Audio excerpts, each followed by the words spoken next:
Est-ce que tu connais la méthode japonaise des 5 S? Eh ben moi non plus, jusqu'à ce qu'on m'en parle cette semaine.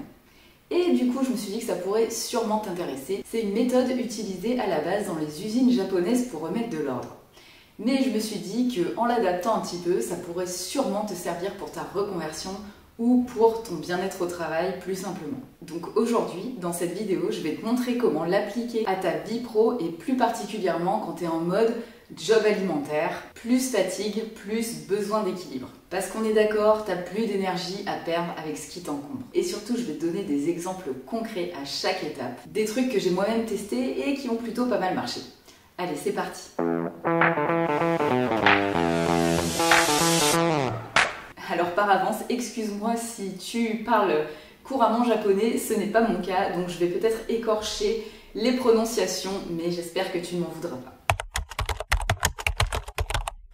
Le premier S, c'est le seiri, c'est-à-dire qu'on trie et on élimine. L'objectif, c'est de gagner en clarté mentale et surtout en énergie. Parce qu'en vrai, t'as pas à tout faire parfaitement. Tu peux déjà commencer par juste enlever ce qui t'alourdit au quotidien. Et c'est le but de cette première étape. Par exemple, et je crois que j'en ai parlé dans ma vidéo sur la rentrée, avant mon burn-out, j'avais tendance à faire des heures sup à rallonge. Juste parce que tu sais, dans la société, c'est bien vu quand tu dépasses l'heure et quand tu rentres chez toi après 18h.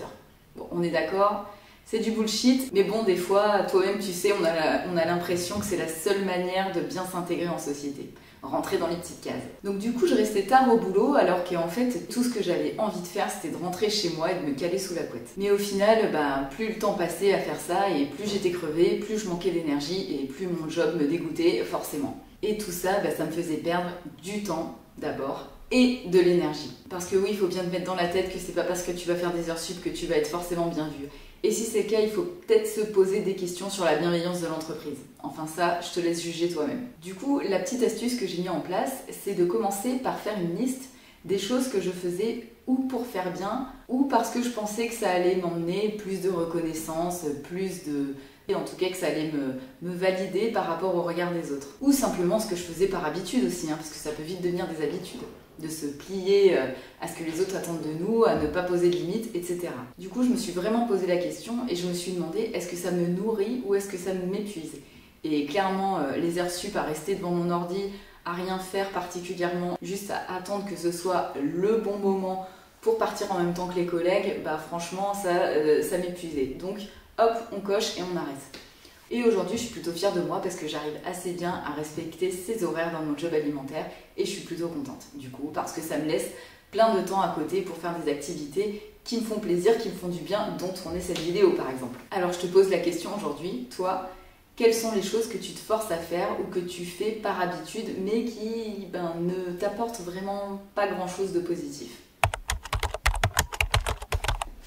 Le deuxième S de cette méthode japonaise, c'est le seiton.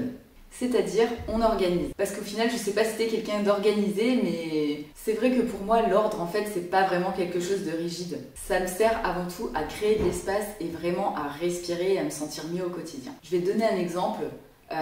Ces derniers temps, comme j'en ai pas mal parlé sur cette chaîne, ma priorité, c'est ma santé mentale et émotionnelle. Et c'est vrai que ça fait plusieurs mois que j'aimerais vraiment reprendre le CrossFit, mais avec les journées bien remplies que j'ai aujourd'hui, je me suis dit que ça me ferait plus une contrainte de rentrer chez moi, préparer mes affaires, reprendre ma voiture, ressortir, passer X temps dans les bouchons, puis ensuite revenir à la maison. Finalement, tout ça, ça me demandait une logistique énorme. Donc, quand même, parce que le sport fait partie également de ma santé mentale et émotionnelle, j'ai tout simplement décidé de switcher 7 heures de CrossFit pour l'instant par une petite marche dans mon quartier. Là où je veux en venir, c'est que tu vois, au final, c'est moins d'efforts parce que finalement, cet effort logistique prenait trop sur ma santé mentale en fait, me demandait trop de contraintes. Donc c'est moins d'efforts, mais pour le même bénéfice au final, c'est-à-dire bouger mon corps, sortir, voir autre chose et décompresser. Alors on est d'accord, c'est clair qu'idéalement, j'aimerais bien reprendre mon CrossFit. Mais actuellement, c'est pas possible et du coup, ma priorité, elle est ailleurs. Donc, c'est pas grave, on ajuste et on fait ces petits changements au quotidien. Et pour en venir à cette conclusion, en fait, la première chose que j'ai fait, c'est que j'ai classé mes priorités par niveau d'énergie. Tu vois, par exemple, ça me demandait vraiment beaucoup trop d'énergie de reprendre ma voiture, etc. Alors que juste aller me balader, ça me demande rien, juste ne pas enlever mes baskets quand je rentre chez moi et repartir directement. Donc une fois que tu auras créé cette liste, tu peux voir que tout ce qui pompe de l'énergie, tu peux le mettre en bas de tes priorités parce que c'est pas ça qui va t'aider à avoir un quotidien plus fluide et plus pratique pour toi. Et du coup, tu peux ajuster tes prochaines semaines, tes prochaines journées, tes prochaines semaines ou même tes prochains mois en fonction de ça, en fonction de ton objectif aujourd'hui, si c'est par exemple la santé mentale. Le troisième S, c'est le seiso, c'est-à-dire qu'on nettoie. Et par nettoyer, j'entends pas que ton appart, j'entends aussi ton quotidien et toutes les tâches que tu as à faire. Parce que maintenant que tu as supprimé le superflu et que tu as fait du tri dans tes priorités, c'est bien aussi de ne pas laisser traîner les choses. Parce que toute cette charge mentale, ça va te peser beaucoup plus que tu ne le crois au quotidien. Par exemple, ce que je fais chaque jour pour nettoyer un petit peu mon mental, c'est, ce ne sera pas une surprise, écrire dans mon bullet journal. Et en plus de ça, je fais un petit point mensuel. J'en ai parlé dans une des vidéos, je te mettrai le lien par ici si tu veux voir. Je crois qu'on organisait ensemble le mois d'août.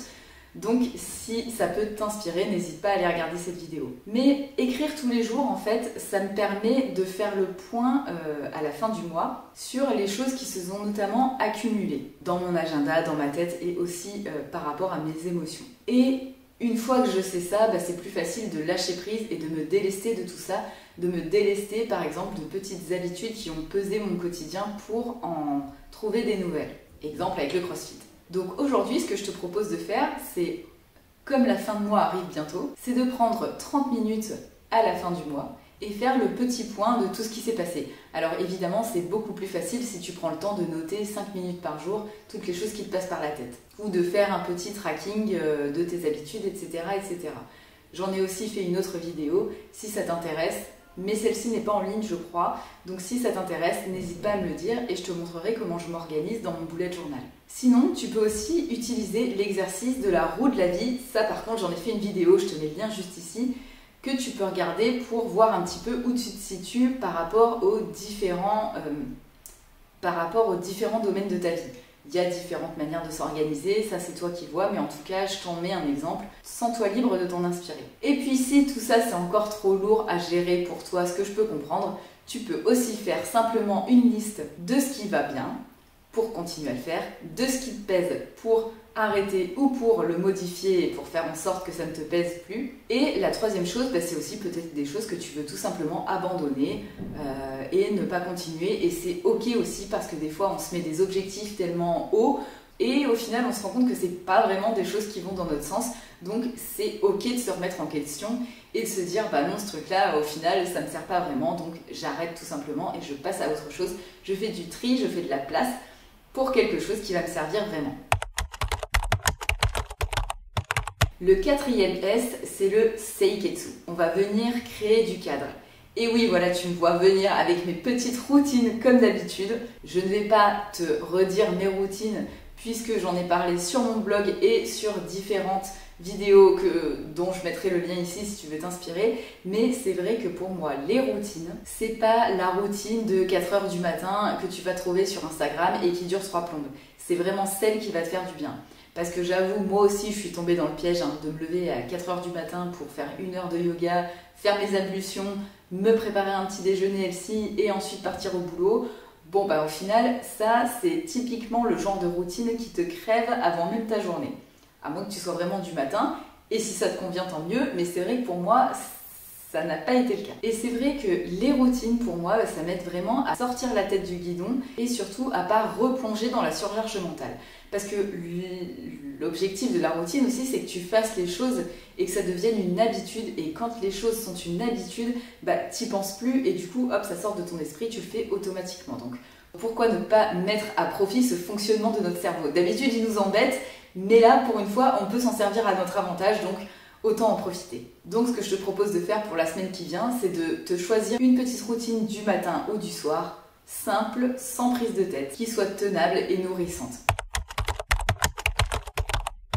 Le 5e S, c'est le shitsuke, c'est-à-dire la discipline douce. J'insiste sur le douce, surtout en période de post-burnout et quand tu as des gros changements de vie, comme une reconversion par exemple. Et en plus de la discipline, j'ai envie de dire, la régularité, le lien, le progrès collectif. Parce que finalement dans la vie, t'as pas besoin de tout porter toute seule et t'as pas besoin de tout le temps tout faire toute seule. Parfois, on a juste besoin du soutien adéquat au bon moment. Et quand je repense à mon parcours, finalement, il y a deux choses qui me viennent en tête. C'était les points hebdo avec ma collègue entrepreneur où on s'appelait toutes les semaines ou toutes les 2 semaines pour se partager nos avancements, nos doutes, se donner nos petits tips, etc.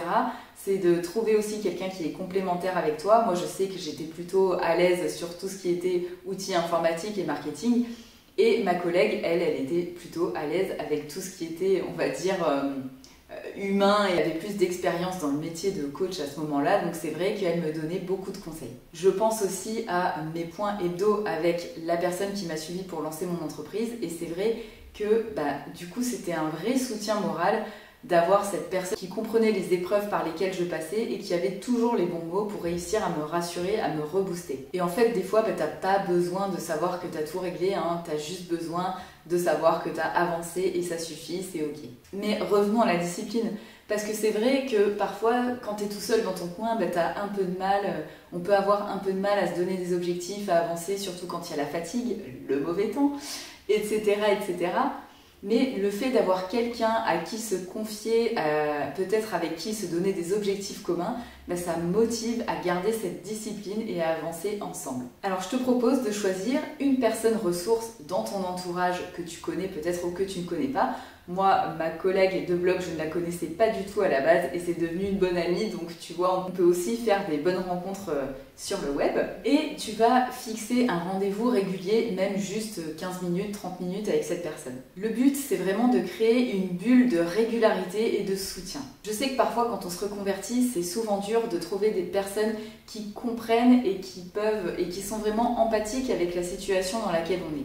Si c'est ton cas, n'hésite pas, tu sais que tu as un lien pour prendre ce rendez-vous avec moi et on peut en discuter ensemble. Comme tu sais, je suis toujours super contente d'échanger avec vous et sur vos problématiques, donc n'hésite pas, le lien est dans la description juste en dessous. Et voilà, on arrive à la fin de cette vidéo sur la méthode des 5 S japonais. Alors j'espère que tu as appris quelque chose, mais surtout garde bien à l'esprit que ces 5 S au final, c'est pas un challenge et c'est pas se créer une to-do list de plus à cocher. Il faut plutôt le voir comme un cadre que tu peux adapter à ta vie, surtout quand tu as peu d'énergie à investir, comme ça peut être le cas après un burn-out. Le but, évidemment, c'est pas de devenir parfaite. C'est juste de te créer un espace où tu peux simplement respirer et te sentir bien. Si ça t'a plu, n'hésite pas à mettre un petit like et à t'abonner à la chaîne. Et toi, dis-moi, quel S t'inspire le plus aujourd'hui? Je vais pas te redire les noms en japonais parce que je les ai déjà oubliés, ne compte pas sur moi. En attendant, écoute, je te souhaite une bonne fin de journée et je te dis à très bientôt pour une prochaine vidéo.